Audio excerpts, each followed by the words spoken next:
बधाई हो भाई। चलिए तालियां वालियां बजाते हैं। एक और जेन्युइन महिला को हम लोगों ने चुप करा दिया बिना उसकी कोई बात समझे। बहुत बढ़िया, बहुत बढ़िया। नमस्ते, मेरा नाम है ज्योति पांडे, आप लोग जानते हैं। सोनाली कुलकर्णी, सबने सुना उन्होंने क्या कहा, ठीक है।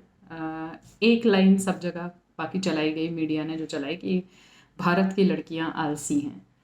कंटेक्स्ट नहीं दिया, जनरली ऐसे ही होता है। कंटेक्स्ट दे भी देते तो मुझे नहीं लगता महिलाओं को कुछ फ़र्क पड़ता है। उनको बस ये लगता है कि हमारे विरुद्ध बात हो गई। ऐसे कैसे हमारे विरुद्ध बात हो गई, बिना इस चीज़ को जाने कि आपके विरुद्ध थी या फेवर में थी, ठीक है।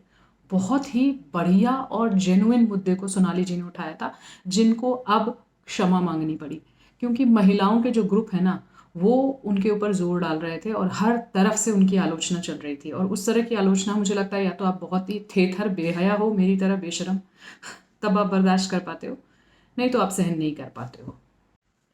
एक बड़ी ढंग की राइटर है, वो भी ट्विटर पर जो है खेत पर काम करती हुई महिला का फोटो लगा करके कह रही थी, क्या सोनाली जी आप इनके बारे में बात करती।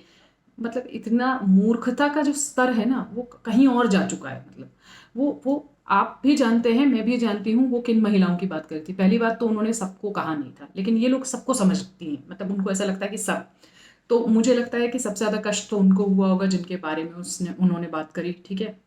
देखिए, इसमें दो तरह की बातें हैं, मैं दोनों बातें कवर करूंगी।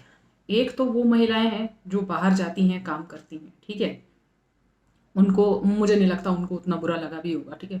मैं आधे टाइम बाहर जाती हूँ, आधे टाइम घर पे रहती हूँ, मेरा काम ऐसा है। और मेरे जैसी बहुत सारी महिलाएं हैं जो अपने तरह से कंट्रीब्यूट करने की कोशिश करती हैं।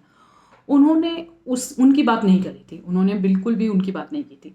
आप और मैं बहुत भली प्रकार से जानते हैं कि बहुत सारी ऐसी महिलाएं हैं जो सिर्फ ये सोचकर बैठती हैं कि हमें तो कोई ना कोई अच्छा कमाने वाला मिल ही जाएगा। अंग्रेजी में कहा जाता है एंटाइटलमेंट की फीलिंग, कि ये तो करने के लिए मैं एंटाइटल्ड हूँ, मुझे ये मिलना ही चाहिए। मेरे साथ भी कॉलेज के ज़माने से मैं देखती हुई आ रही हूँ, बहुत सारी ऐसी लड़कियां हैं जो सिर्फ ये सोचकर बैठी होती हैं, इतना पे स्केल वाला लड़का मिल जाए, बस जिंदगी सेटल्ड है। एनआरआई मिल जाए, जिंदगी सेटल्ड है। तो ये वाली जो लड़कियां हैं ना, वही जो एंटाइटलमेंट प्रिंसेस सिंड्रोम से जो ग्रस्त है, जिनको लगता है वो कहीं किसी राज्य की राजकुमारी हैं। जबकि राजकुमारियों का भी सत्य ये होता है कि उनको भी बहुत सारे त्याग अपने राज्य के लिए कर देने पड़ते हैं। मगर हम उस एस्पेक्ट में जाएंगे नहीं, क्योंकि इतना बुद्धि ही नहीं है ना समझने के लिए फेमिनिस्ट के पास। तो ये जो एंटाइटलमेंट सिंड्रोम है ना, इसके चक्कर में स्त्री और पुरुष दोनों भोगते हैं, ठीक है। क्योंकि मैंने बहुत सारी लड़कियां ऐसी देखी हैं जिनकी शादी भी हो रही होती है, तो भी वो इस तरह से अपने ही घर वालों से जो है मांग रही होती है चीज़ें, कि ये चाहिए ये चाहिए, बिना इस बात की परवाह किए कि वो कहाँ से आएगा, ठीक है। मेरे पिताजी वो कहाँ से अरेंज करेंगे, उनको लगता है एक ही तो टाइम है, अभी ले लेते हैं, बाद में मिलेगा या नहीं मिलेगा, ठीक है। और बाकी मेरा तो हक बनता है, ये वाली मेंटालिटी।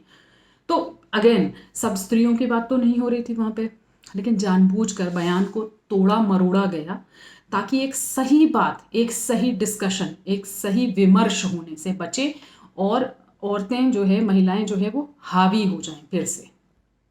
एक बात और सच है, सभी महिलाएं बाहर जाकर कमा नहीं सकती हैं, ठीक है। सबकी बस की बात नहीं है कि वो बाहर जाएं, फिर घर में भी संभालें, बाहर भी संभालें, बहुत डिफिकल्ट होता है। हालांकि महिलाएं जो बाहर जाकर काम करती हैं, कॉरपोरेट भी और से सरकारी भी, और छोटे छोटे जो काम करती हैं, उनके पास घर में हेल्पर्स हैं, छोटे बड़े टाइप के हेल्पर्स उनके पास रहते हैं, या उनके घर के लोग ही हेल्प करते हैं। लेकिन फिर भी चलिए हम ये मानकर चलते हैं कि सभी महिलाएं बाहर नहीं जा सकती।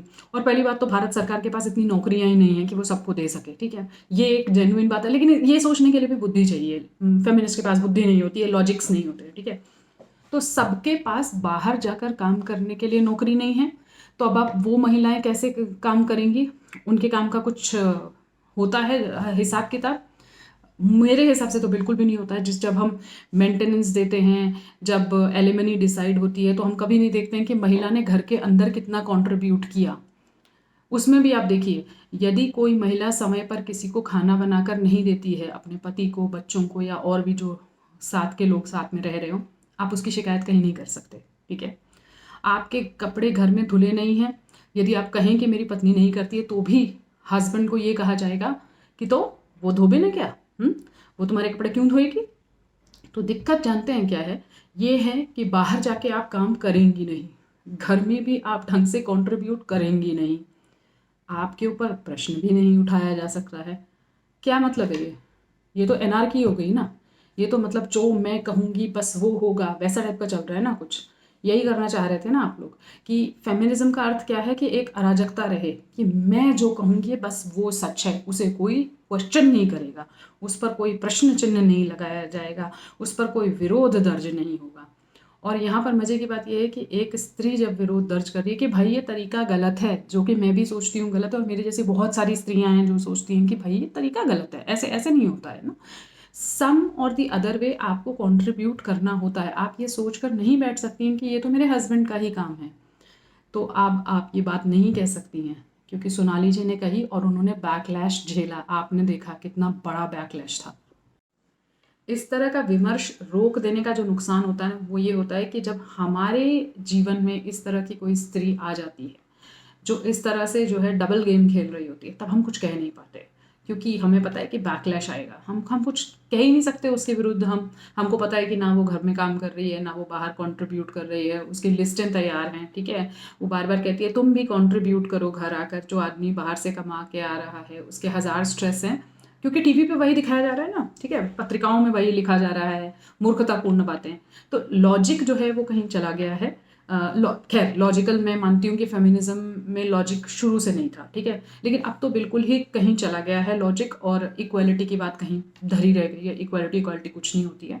ये कुछ महिलाओं का एक समूह है जो आपको बोलने नहीं देना चाहता है। और मज़े की बात जो मैंने लिखी थी वो मैं फिर से कहूँगी कि फेमिनिज्म चाहता था कि महिलाओं को अपनी बात कहने का अधिकार होना चाहिए, और जब कोई महिला अपनी बात कहती है तो उसको ऐसे बैकलैश झेलना पड़ता है, विरोध झेलना पड़ता है। तो फेमिनिज्म बिल्कुल ये नहीं चाहता है कि आप अपनी बात कहें। फेमिनिज्म चाहता है कि आप वो कहें जो वो सिखा रहे हैं। आप अपनी बुद्धि ना लगाएं, अपने लॉजिक्स ना लगाएं, क्योंकि लॉजिकल तो फेमिनिज्म वैसे भी नहीं होता है।